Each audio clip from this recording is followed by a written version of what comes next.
Hello everyone, my name is Selman Sevindik and I am a PhD student at the Energy Institute, and my PhD is about low carbon heating technologies in the domestic sector towards a circular economy. UK is the first country to set legislation to achieve net zero emissions by 2050. Nearly one-third of these emissions come from buildings and heating-related activities, so decarbonization of heating is a priority.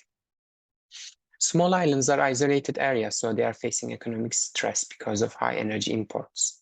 Nearly two-thirds of the households are facing fuel poverty in Orkney, despite high renewable energy potential, specifically wind.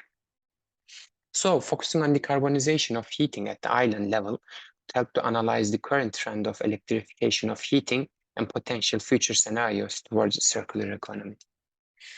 Integration of energy systems modeling and life cycle assessment is widely used in the literature, but most of the studies focused on larger scale energy production at the supply side of the system.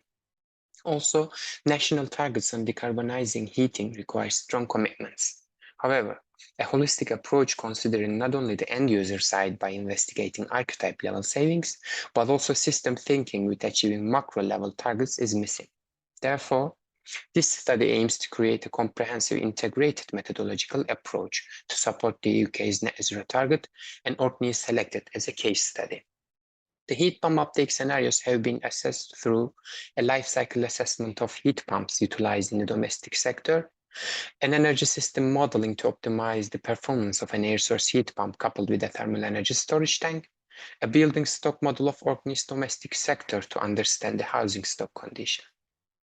The integrated approach provides household-level results for consumers by replacing an existing heating system with a heat pump, and cumulative savings at the Orkney level to provide a framework for policymakers. In the baseline scenario, majority of the houses are unrefurbished but expected to have energy efficiency improvements in circular economy scenario.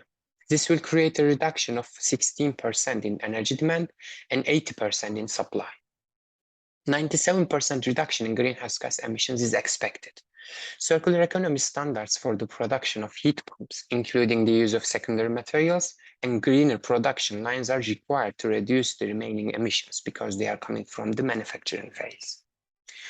81% reduction in heating costs is expected, but to achieve these results, a £117 million investment is required for energy efficiency improvements for the entire island.